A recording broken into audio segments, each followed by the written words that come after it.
Hi, welcome back to the Mel-Tran Designs podcast. I'm your host, Melissa, also known as Anansi on Ravelry, and on Instagram, I am Mel-Tran Designs. There's also a Mel-Tran Designs group on Facebook and Ravelry. I guess that's all. Welcome. This is now the third week in a row that I've recorded. Yay! Maybe we're back to some sort of a little bit of a schedule. Who knows? I'm outside again. I tried to get the best light I could. The built-in camera on my laptop isn't fantastic, so please bear with me with the kind of, I don't know, it almost looks like misty on my end anyway. We still don't have carpet in our room, and so I haven't been able to completely unpack all this stuff, and that's where my external webcam is packed, is in one of those boxes. So anyways, please continue to have patience and we'll get it all figured out. Today is Friday, September 1st, 2017. Holy cow. It's September 1st. I just can't even believe that. So anyway, I hope your week was good. Hopefully you got lots of knitting and spinning and crocheting and any other crafting you wanted done. And so I hope you enjoy our time together. Week in review. Let's see. I did a lot of outside work. It was a couple days ago now. Like 2 straight hours of work in my crappy backyard. It's not even a backyard, it's a side yard. It's right behind you. Like, you can see my front yard. That's my backyard. That's really on the side of the house. And then the part of the yard that's actually behind the house is about 10 feet. That's a strip along the back of the house. So, we've never really fully taken care of it. Of course, now the sun's gonna peek between the tree branches. It's mostly like where we put the dogs, and there's a random lilac bush. But anyway, I was like, you know what? I'm taking care of everything else. It's a really nice morning. I have the energy. Let's do it.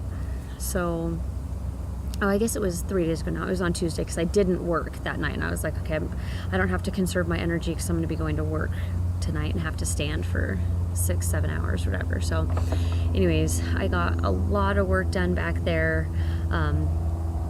My hope is to be able to either seed it or put sod down or something, make it a yard we can actually use and play in and all that kind of stuff. So anyways, I did that. Continued to work inside the house, just as far as I organized some cabinets and cupboards and whatnot. I don't remember if I said this in last week's podcast. Maybe I did, but I've told a few people, so I don't remember. Bear with me if I did. I won't go into great detail, but I was able to clear out a whole cabinet underneath the counter where I can put all my solid lotion business products. So that was good. I've actually needed to use that this last week, which was cool. I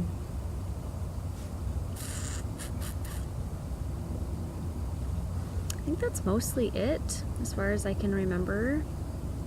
Going into Labor Day weekend this weekend here in the US. I don't think we're doing anything. The first BSU game of the season is tomorrow, so that will be fun. Get to watch that. My tomato plant is getting really huge. Do you want to see it? I'll try not to shake too much as I pick it up, so ignore that mess. It's the stuff that we usually keep in the yard. Hi, Belle. So there's the big tomato plant. There's 4 or 5, 6 that are close to being ripe, and then I noticed a couple more are starting to turn. So it has exploded out of its little cage. It's growing out along the ground. I try to kind of at least hook it on one of the, rungs of the tomato cage, but it's heavy, so it doesn't always stay. anyway, that's all right. I'd rather have it bigger than smaller. So, oh, I do have something to tell you about. So our church has a huge orchard, about, I don't know, 10 or 12 miles from here. And anybody can go out there, and each congregation is assigned a different section. Like, we have a row of peach trees that we keep up, and so we go and thin them, and then when it's time to pick, we'll go out and pick. And anyways, so like I said, anybody can go out there. And so I went with a couple people from church and got a ton of peaches, 35 cents a pound. I got 100 pounds of pears to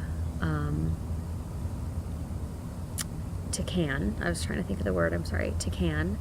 And they were only 30 cents a pound, if you can believe that. I got some plums just to eat. They were super cheap too. I think they were like 30 cents.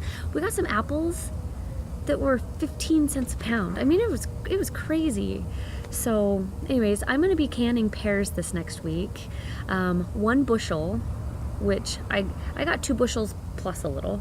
1 bushel makes 22 quart-sized jars. And so I wanted to get enough to do that, plus have some to put in my dehydrator. And who doesn't like to just eat some pears? The peaches, I was going to get enough to can, and then I was like, you know what? No, I'll just get, I got a couple of big white buckets full. So we've been eating a lot of them, I'm not gonna lie. They're like so squishy and juicy and yummy. And so we've been eating quite a bit of them. But yesterday I filled up, I have these huge, it's bigger than a jelly roll pan. It's like bakery size pans. Like, they don't fit in my oven. They're, really big sheet pans. And I filled one of those with sliced peaches yesterday. It was 9 or 10. It was more than 8. 9 or 10 peaches in there, and now they're in my freezer, my deep freezer. So I need to pull them out today, pull them off of there, and throw them in a gallon-sized bag so they're just ready to be eaten. And then I will probably do another set of those today as well. So yeah, there's that. So stay tuned for next week. I'll show you all the jars I did. I'm really excited about that. So now I do think that was all of it as far as like me personally. Anansi had her very first high school volleyball games this week, and I got to go to the one on Tuesday, and it was so cool because they won, and she made quite a few points, which was really exciting to watch. It's definitely different than the junior high. They have a good coach, one who actually knows how to coach, which makes a world of difference. But the girls are also more aware of what's going on. And so the gameplay was so much more fun because they were actually volleying back and forth. And while there were kind of those dumb mistakes, so to speak, there weren't quite as many. I didn't want to rip my hair out while I was watching this game.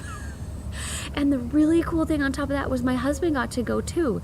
He's never been able to go to any of her games because they were immediately after school, and he was working Monday through Friday until 5 o'clock. Well, now he works Thursday through Saturday and every other Wednesday because he does 12-hour days. So while he can't go to her Thursday games because he gets off at the same time they start, he's off for all of the Tuesday games and the one random Monday game they have. So that's super cool. And we left the other kids here because I didn't want to pay for them to get in. So it was just the two of us for a couple hours, which was so much fun. So anyway, now that I've thought of multiple things to add, let's move on to going on and coming up. Going on / coming up. I don't have anything going on. I'm not even participating in anything that's going on. I'm not doing any knit-alongs. I'm not hosting any knit-alongs. I don't think there's enough of us in my little Mel-Tran Designs community to do a knit-along right now.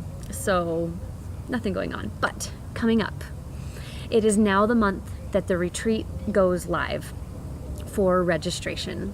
It will go live on the morning of the 15th, so be watching for that at fiberfanatics.unite.bigcartel.com. Make sure to join the Fiber Fanatics Unite group on Ravelry and the Facebook page. That's where I put all the announcements, and that's also where we will be talking about what classes we want to have for the year and all that other kind of stuff. So anyways, make sure you go join. Even if you don't know for sure if you'll be able to come, go join. Is that all I want to say about that? I still have brochures that I can mail out if you would like to have some to hand out to your knitting group, or if you want me to send some to your local yarn shop, let me know. Shoot an email to fiberfanaticsunite@gmail.com. That'll be the best way. It comes straight to my phone, so that way I will know for sure if I get an email regarding that. So anyway, it's going to be a great retreat again this next year, and you definitely won't regret coming. So anyway, let's get on to the knitting. All right, on the needles, first thing I'll grab is on top and already out of the bag. It's my bus stop walking BSU sock.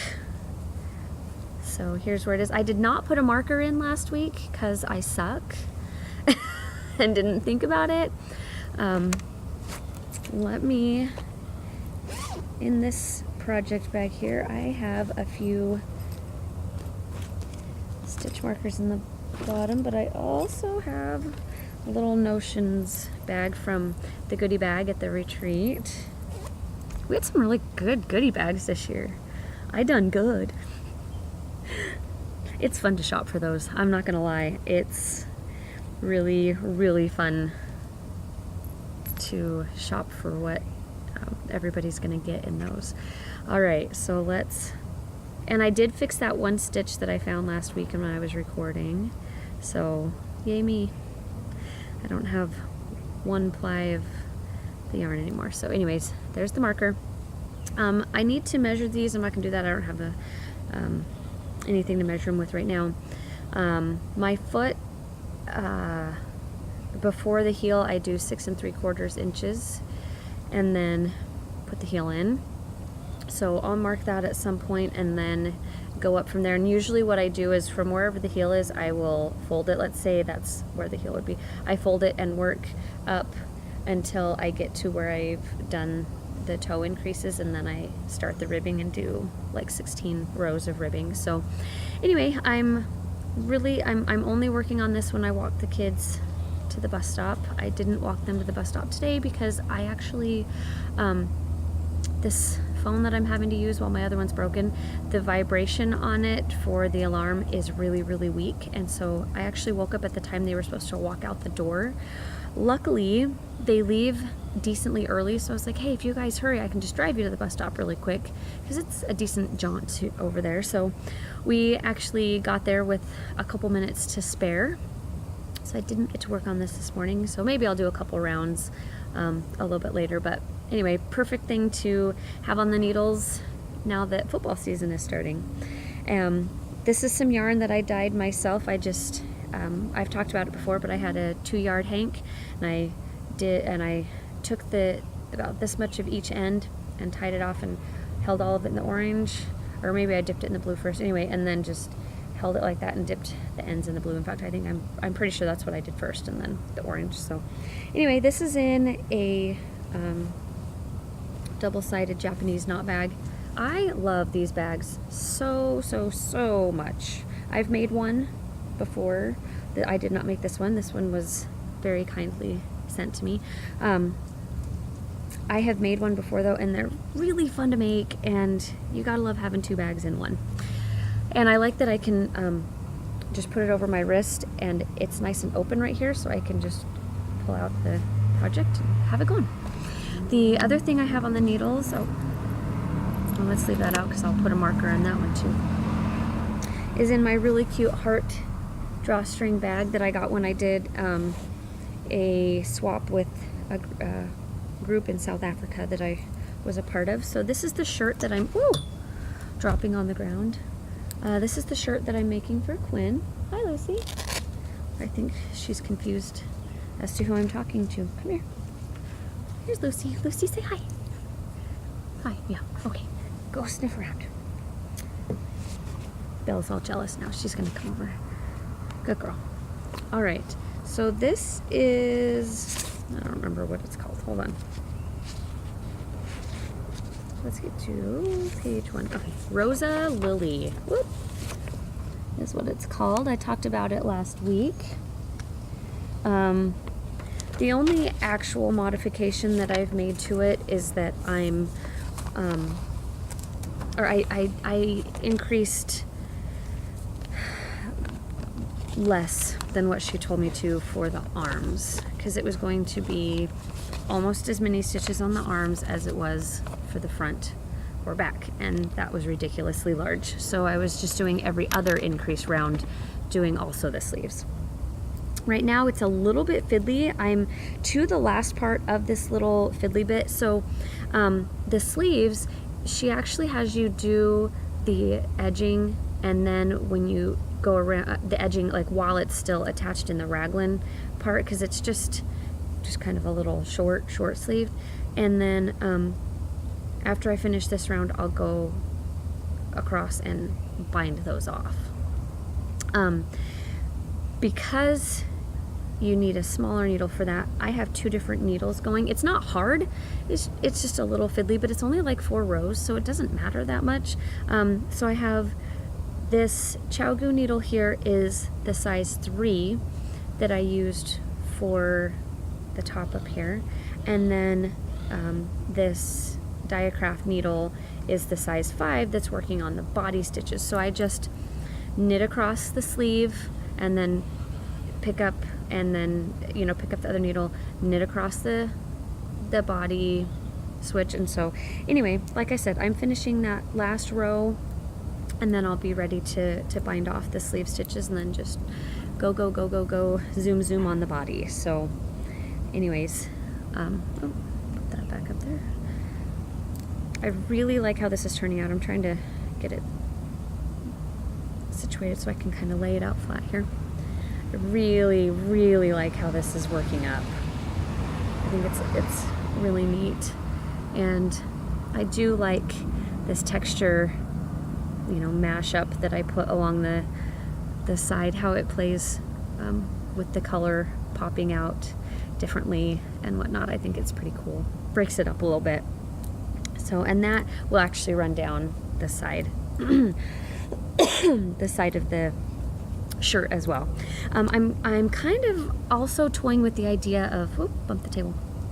Once I've knit down to about the bottom of her sternum, to start doing some increases on the front and the back in the middle, to have it kind of A-line out, but have it a little bit decorative, because it'll be in the middle, so it'll have that kind of look. And then because I have 2 skeins of each of these, and I actually only need a total of the 2 of them together for the yardage for this. So that's why I figure I could just work, increase like every 4th row or something like that, and go out and then make it like a dress. But then she can continue to grow taller, because my kids don't get bigger hardly at all. So she can continue to grow taller. And then it can just become, something to wear with leggings as it gets a little shorter, and then a tunic. And anyway, so and I might. I'm kind of toying with the idea of, instead of binding off those sleeve stitches, putting them on waste yarn, and then if I still have a good amount of yarn left, I could make the sleeves just a little bit longer. So instead of being kind of an extended cap sleeve, they could be more of a short sleeve. I might do that, because then I could always just go back and bind off if I wanted to. I don't know. I haven't decided yet, because I don't care about warmth wise, because I want it to go through multiple seasons, so I can always just throw a white t-shirt on underneath it, or long sleeved shirt. Or anyways, I'm babbling, but you know what I'm saying.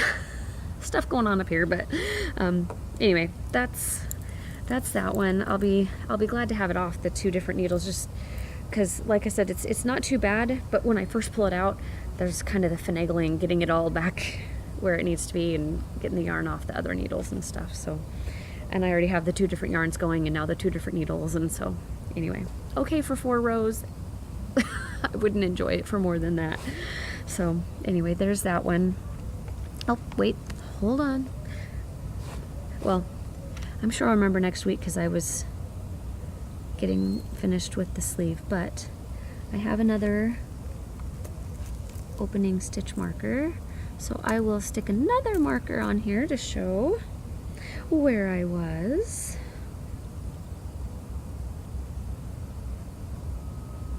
There we go. That's why I kept my little stitch marker bag here. That's all I have on the needles. If you'll notice, there was something I didn't say was still on the needles that I finally just sat down and finished day before yesterday. And that is my Tuesday shirt. I have not woven in the ends, and on my bind offs, I have not connected them together from my I-cord bind offs. I'm like, the tube, it's not a tubular bind off. Anyway, here it is. It is done,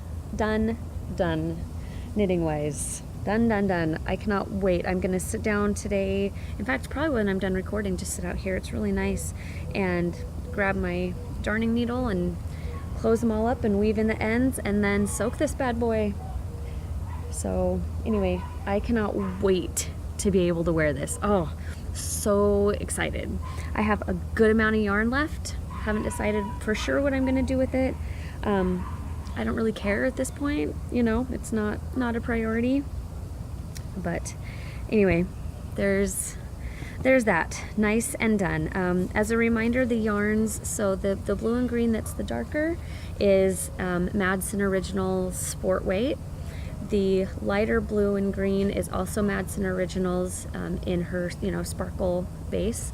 And then the kind of peachy pink is from Blue Savannah. And I don't... the blue and greens, because most of her colors are not repeatable, she just kind of plays with it each time.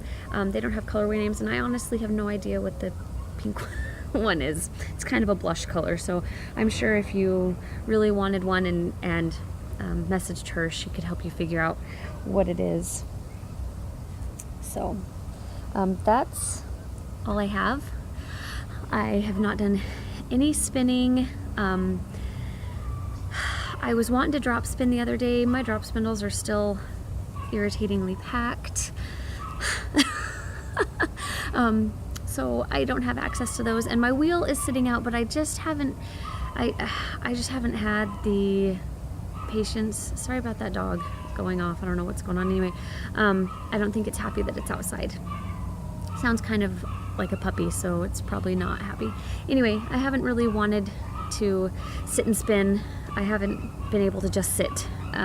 Even when I sit and knit, I'm like, okay, I'll just sit here for about 10 minutes and then I just go. Anyway, so I did though want to talk about some projects that are going to be coming up that are not necessarily knitting related or yarn related, but they're still they're a form of crafting, I guess. So I am going to be talking about them on here because it's my podcast and I can. I have found some carpentry projects through the Anna White website. If you've ever looked up carpentry stuff, I'm sure you've come across her stuff. It's ana-white.com, and over 1,000 free projects on there. And so with the stuff on my back patio that I'm going to be doing, I found some pallet furniture, which I think I talked about that last week. That's seeming familiar to me. But I have some pallet stuff I'm wanting to do, but I have like an end table. I have my nightstand for my bedroom. I'm going to build a really cool L-shaped desk for Jake and Eli to share for their computers. Jake's my husband, Eli's my son, if you don't know that. There's also a CPU base that I'm going to be building to go under in the corner of that, and there's some yarn shelving that I'm going to be building for my room. So anyways, that is going to be very exciting for me, at least. I cannot wait. My in-laws actually offered yesterday to give me a I think it was called a woodsmith or something like that, where it's a table that has different, like a saw and different things on it. I honestly had never heard of it, and I don't know all the things that come on it. I'm gonna look it up, and I need to bring it over. But anyways, we already have some power tools, miter saw, drills, you know, things like that. But I'm super excited to be getting into these. I mean, like, super excited to be doing these. I just need to get my carpet. And as soon as I stop recording, I'm gonna call and have some words, because I called on Tuesday morning and said, hey, I haven't been called back. And I still haven't been called. I'm starting to get pretty irritated because I want to move into my own room. Thank you very much. Anyways, gonna move on past that. That's all. But look forward to some woodworking projects coming up, which will be fun, I think, to expand on the podcast, at least in the short term while I work on those. So anyways, I hope you have a wonderful week. If you have any questions, feel free to message me on Ravelry, and I will get back to you as soon as I can. And there's also a Mel-Tran Designs at gmail.com email that you can shoot me anything over to as well. So until next time, keep knitting. Bye.